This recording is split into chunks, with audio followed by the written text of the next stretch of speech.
बात है। एक बार नागिन चुड़ैलों की टोली गांव में आतंक मचाकर वापस जंगल की तरफ लौट रही थी। अचानक उन्होंने देखा कि किसी ने एक औरत को लूटकर झाड़ियों के किनारे घायल करके फेंक दिया था।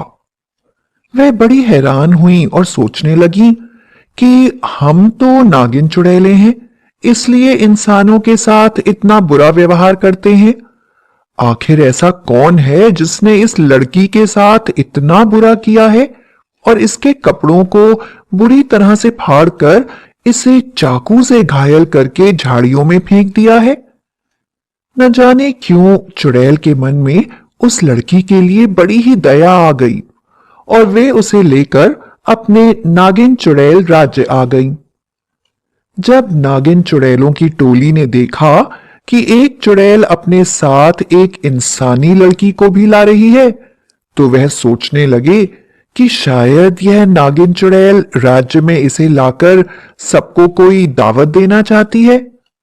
इसलिए किसी ने कुछ नहीं कहा और रात की दावत का इंतजार करने लगे। दूसरी तरफ वह चुड़ैल उस लड़की को लेकर अपने घर गई और उसके जख्मों पर दवाई लगाकर उसकी सेवा करने लगी। कुछ देर बाद लड़की को होश आ गया और वह अपने आप को जीवित देखकर बड़ी हैरान हो गई। वह बोली, मैं कहाँ हूं? क्या मैं जीवित हूं? मैं यहां कैसे आ गई? लड़की की बात सुनकर नागिन चुड़ैल बोली, सुनो, तुम डरो मत। मेरा नाम नागिन चुड़ैल कनिका है। वैसे तो मैं बड़ी ही दुष्ट और नरभक्षी नागिन चुड़ैल हूँ, पर पता नहीं क्यों तुम्हारे पर मुझे बड़ी ही दया आ गई और मैं तुम्हें अपने राज्य में ले आई हूँ। तुम्हारा क्या नाम है लड़की? नागिन चुड़ैल की बात सुनकर वह लड़की बड़ी ही हैरान हो गई और डरते डरते बोली, मेरा नाम कुसुम है। मेरे माता पिता या भाई बहन कोई भी नहीं है। मैं अपने कॉलेज से लौटकर आ रही थी तो रास्ते में कुछ लड़कों ने मेरे साथ लूटमार की और मुझे मारकर झाड़ियों में फेंक दिया। ऐसा कहकर कुसुम जोर जोर से रोने लगी।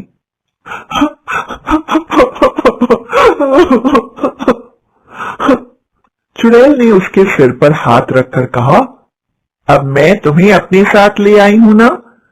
वैसे तो कोई इस बात पर विश्वास नहीं करेगा कि नागिन चुड़ैल किसी की मदद करती है, लेकिन मैं तुम्हें विश्वास दिलाती हूं कि जब तक मैं तुम्हारे आसपास हूं तुम्हें कोई नुकसान नहीं पहुंचाएगा।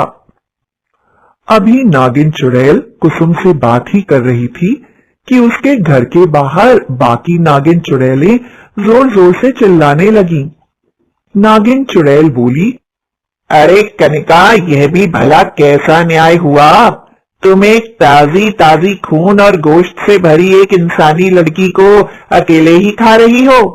हम सब दावत का इंतजार कर रहे हैं। दरवाजा खोलो, हमें भूख लग रही है। आज हमने खाने का कुछ भी इंतजाम नहीं करा है। आज हम सब मिलकर इस लड़की को ही खाएंगे। नागिनों की बात सुनकर कुसुम बुरी तरह से डर के रोने लगी। नागिन चुड़ैल ने कहा, कुसुम, मैंने तुमसे कहा था ना कि जब तक मैं हूं तुम्हें डरने की कोई जरूरत नहीं है। किस लिए रो रही हो? कनिका अपने घर से वापस आई और उसने नागिनों से कहा, देखो बहनों, वह लड़की हमारा भोजन नहीं है, बल्कि मैंने उसे अपनी बेटी बनाया है और अब उसकी सुरक्षा की जिम्मेदारी मेरी है। अगर तुम सब मुझसे दुश्मनी करना चाहती हो तो आगे बढ़ो, तुम्हें मुझसे युद्ध करना पड़ेगा। कनिका नागिनों की टोली में सबसे ज्यादा बहादुर और शक्तिशाली नागिन थी, इसलिए किसी भी नागिन के अंदर हिम्मत नहीं हुई कि वह उससे लड़ाई करें। इसलिए सब चुपचाप अपने घर वापस लौट गईं। लेकिन अर्चना नाम की एक नागिन, जो कि बड़ी ही लालची थी, वह तो वहीं खड़ी रही और कनिका से बोली, कनिका दीदी, तुम अकेली भला इस लड़की की देखभाल कैसे कर सकोगी? तुम्हें जरूर किसी की सहायता की जरूरत होगी। मैं तुम्हारे साथ मिलकर इस लड़की की देखभाल करना चाहती हूँ। तुम्हें कोई परेशानी तो नहीं है? कनिका ने सोचा, जब मैं शिकार पर जाऊंगी तो यह लड़की अकेली रहेगी। मुझे किसी ना किसी की सहायता तो लेनी पड़ेगी। जब अर्चना नागिन मेरी सहायता करना चाहती है तो भला मैं मना क्यों करूं? उसने अर्चना को भी अपने घर के अंदर बुला लिया। अंदर आकर लालची नजरों से अर्चना कुसुम की ओर देखने लगी। अर्चना के देखने से कुसुम को ऐसा महसूस हो रहा था जैसे कि उसके अंदर से सारा खून निकलकर अर्चना के अंदर जाता जा रहा है। डर के मारे कुसुम कांप रही थी। कनिका ने उससे कहा, कुसुम, यह भी तुम्हारी माँ के बराबर है। यह तुम्हें कभी नुकसान नहीं पहुंचाएगी। तुम चिंता नहीं करो। मैं जब नहीं होंगी तो यही तुम्हारी देखभाल किया करेगी। अभी रात अधिक हो चुकी है, तुम सो जाओ। कनिका की बात सुनकर कुसुम हिम्मत करके अपने बिस्तर पर लेट गई और सोने लगी। अगले दिन जब कनिका शिकार के लिए जा रही थी तो अर्चना से बोली, अर्चना, मेरे शरीर में मेरा जहर बहुत ज्यादा बढ़ गया है।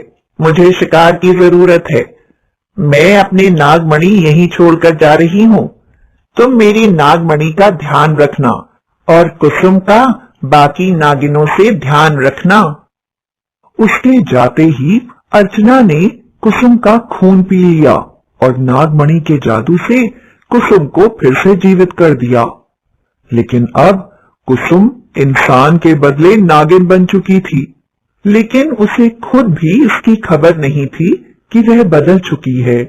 शाम को जब कनिका अपने जहर को इंसानों पर बरसाकर वापस आई तो उसने देखा कि कुसुम की आंखें नागिनों की तरह लाल हैं, पर उसने इस पर ध्यान नहीं दिया।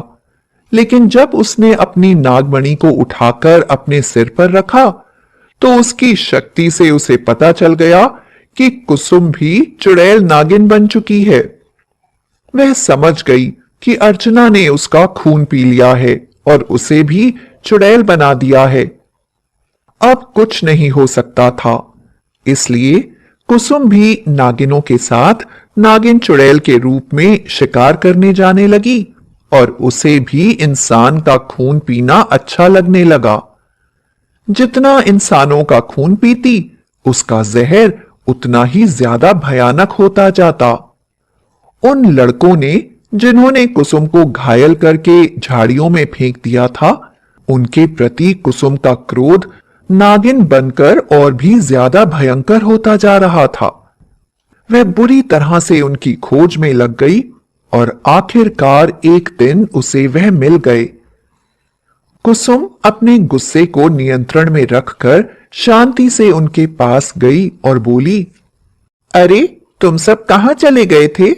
मुझे झाड़ियों में फेंकने के बाद दोबारा तुम दिखाई नहीं दिए। मैं तुमसे दोस्ती करना चाहती हूं। वे सभी लड़के बड़े हैरान हो गए और सोचने लगे, यह तो बहुत अच्छी बात है कि यह हमारी दोस्त बन जाए, और उन्होंने उसकी दोस्ती को स्वीकार कर लिया। कुसुम ने उन्हें मिलने के लिए चुड़ैलों की नगरी के पास बने हुगलू पर्वत पर बुलाया। कुसुम के साथ जिन लोगों ने बुरा व्यवहार किया था वह 5 लड़के थे। कुसुम ने सबसे पहले उन 5 में से वेद नाम के लड़के को बुलाया। वेद बहुत खुश होकर उससे मिलने आया।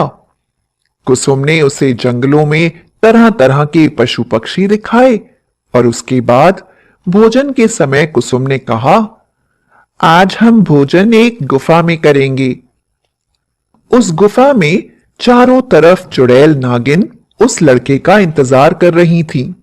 जैसे ही वह वहां पहुंचा, उन सभी ने उसके ऊपर आक्रमण कर दिया और उसका खून पी लिया और उसकी बिना खून की सूखी हुई लाश को ऊपर से नीचे फेंक दिया। फिर वीरेंद्र को बुलाया। वीरेंद्र हुगलू पर्वत पर कुसुम से मिलने पहुंचा। कुसुम ने उसके साथ भी ऐसा ही व्यवहार किया। इस तरह से कुसुम ने 4 लड़कों को मारकर उनसे बदला ले लिया।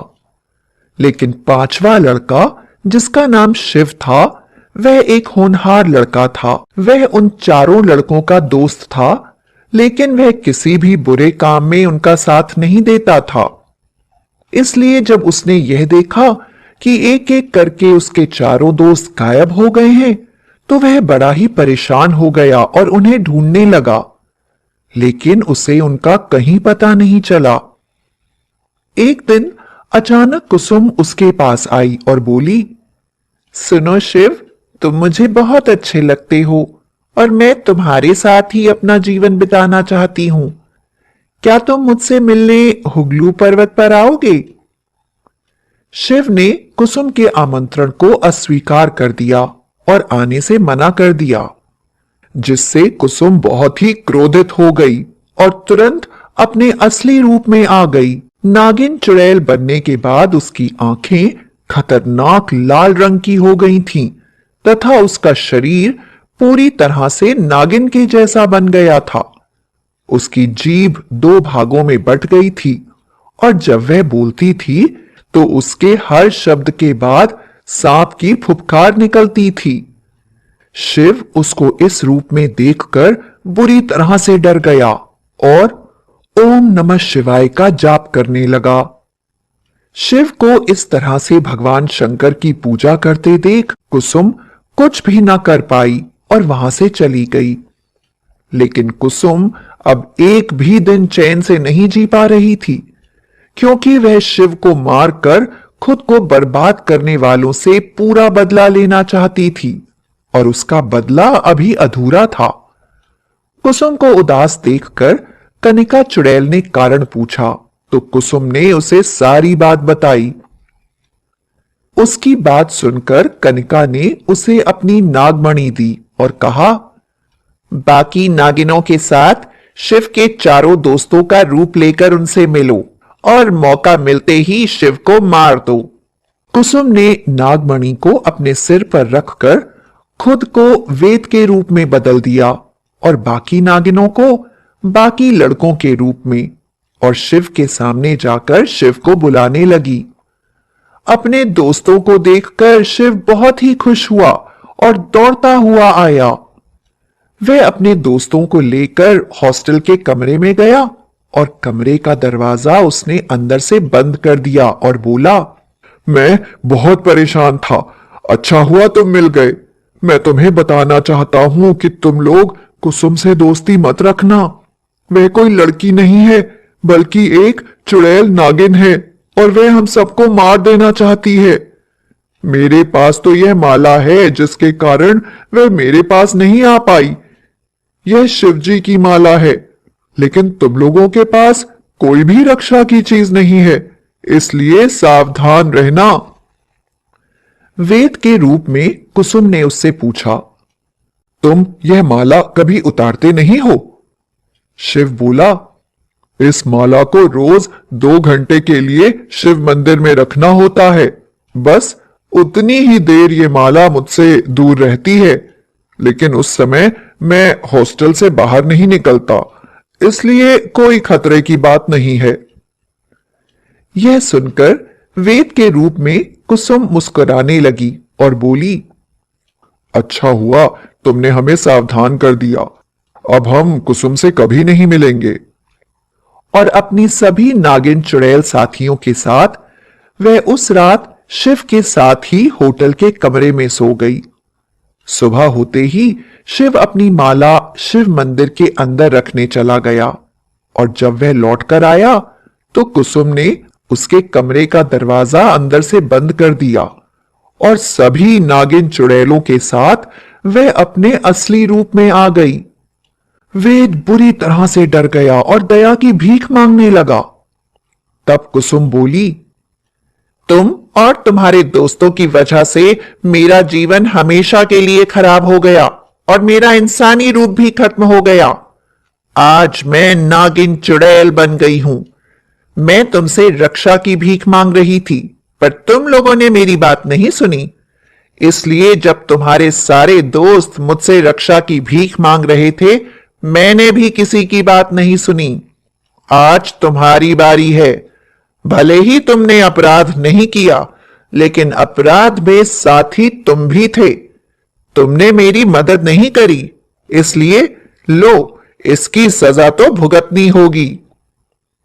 कुसुम और उसके बाकी दोस्तों ने बुरी तरह से वेद को काट लिया और उसका खून पीकर उसके सूखे शरीर को वहीं छोड़कर वहां से चले गए। इसके बाद कुसुम ने अपनी सभी नागिन चुड़ैलों को वहां से बाहर निकालकर खुद हॉस्टल में रखे गैस के सिलेंडर में आग लगाकर आत्महत्या कर ली। उसका बदला पूरा हो गया तथा उसे भी मुक्ति मिल गई।